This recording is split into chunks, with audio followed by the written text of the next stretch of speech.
Bismillahirrahmanirrahim. Assalamualaikum warahmatullahi wabarakatuh. Perkenalkan, nama saya Imratus Sani Makfira dengan NIM 20060511036 dari kelas B, praktikum pemrograman berorientasi objek. Di sini saya akan mempresentasikan dan mendemokan program yang telah saya buat, yaitu MBC. MBC singkatan dari Makfira Bimbel Course. Program ini adalah program yang digunakan untuk memudahkan lembaga bimbel, khususnya MBC sendiri, dalam pendataan atau rekap data. Program ini dapat digunakan untuk merekap data siswa dan tutor bimbel, beserta ada rekap data untuk jadwal serta tarif program bimbelnya. Baik, akan saya demokan program yang telah saya buat. Jadi, pada kelas main ini berisi metode PSPM untuk menampilkan Wii dari login. Nah, kita masukkan username-nya adalah Makfira, password-nya adalah 12345. Ketika di login, maka data MBC siap diakses dan menampilkan Wii dari MBC sendiri. Nah, di sini menampilkan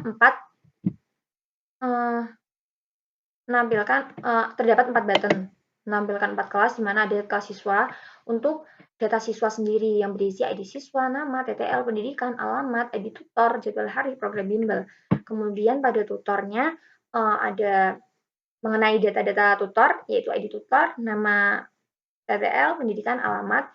Kemudian pada kelas program, ada kapasitas, biaya, masa aktif. Sedangkan pada jadwal berisi tentang pelajaran, ID siswanya, kemudian hari dan ruangannya.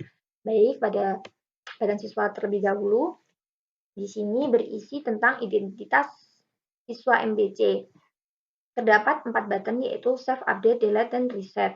Kemudian ada JTAG Field untuk mencari. Baik, satu persatu akan saya coba buttonnya. Nah, data VARA ini akan saya update ke bulan 4. Ketika diupdate, maka data sudah terupdate. Nah, bulan 4. Kemudian untuk mencoba button delete, ketika di delete maka data akan terhapus dari database dan tidak muncul pada tabel. Kemudian untuk menginsert kembali, akan saya buat bulannya bulan 2. Ketika di save, maka data akan tersimpan pada database dan muncul pada tabel. Untuk tombol reset untuk mengkosongkan JTAG file-nya. Nah, selanjutnya saya cari ini untuk mencari data siswanya, dan query yang saya pakai adalah query untuk mencari namanya. Jadi ketika saya mencari namanya Nisa, akan muncul pada tabel, yaitu ID siswa 1, namanya Nisa dengan tempat tanggal lahir Bojonegoro 10 bulan 3 2006, pendidikannya SMP, alamatnya Sumber Agung, ID tutornya 1, jadwalnya hari Selasa, dan program bimbelnya adalah intensif. Selanjutnya pada tutor, program, jadwal juga seperti itu, karena button yang saya gunakan juga sama, ada 4, yaitu Save, Delete, dan Update. Selanjutnya adalah pada kelas tutor. Yang pada tutor ini mencakup data tentang tutornya, yaitu ID tutor, nama, TTL, pendidikan, serta alamat. Nah, di sini sudah saya berikan contoh, yaitu Vika dan Vira. Buttonnya juga sama fungsinya. Ketika saya ubah bulan 3, maka ketika diupdate, kita sudah siap di-update. Kemudian apabila saya ingin meresetnya, akan kosong. Kemudian ketika saya ingin mendelete-nya, maka akan terhapus. Begitu juga dengan save, juga sama. Ketika di save, nah, seperti ini.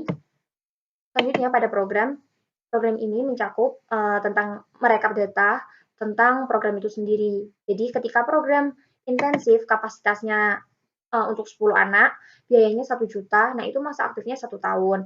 Kemudian ada reguler, kapasitasnya 20, biayanya 500.000, nah masa aktifnya adalah 6 bulan.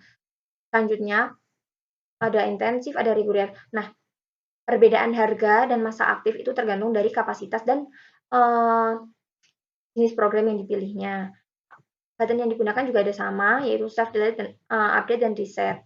Kemudian jadwalnya berisi tentang jadwal siswa tersebut. Jadi ketika ID siswa 1 itu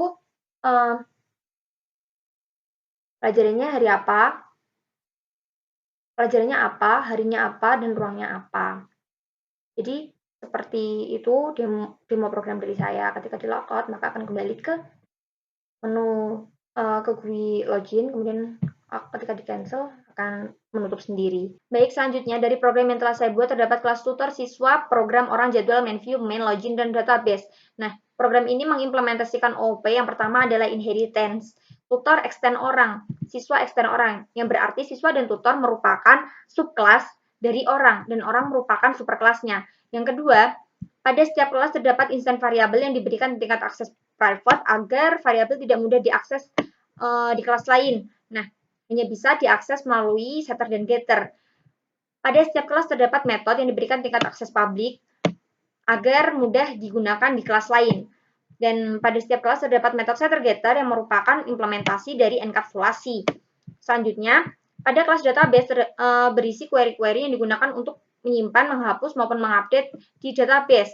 Dan OOP selanjutnya adalah implementasi selanjutnya adalah variabel reference, yaitu adanya database DB sama dengan new database. Nah, ini digunakan untuk memanggil metode di setiap kelas. Jadi metode pada kelas database, metode insert dan delete ini dapat dipanggil pada metode kelas pada kelas lain. Selanjutnya adalah override. Pada kelas orang terdapat metode setGet status dan insert delete update. Nah, itu di override-kan kepada kelas turunannya. Jadi pada kelas siswa dan tutor memiliki siswa dan tutor memiliki metode dari orang. Nah, hanya saja pada setGet status ini pada siswa dan tutor di set pada argumen konstruktor masing-masing. Sekian dari saya. Wassalamualaikum warahmatullahi wabarakatuh.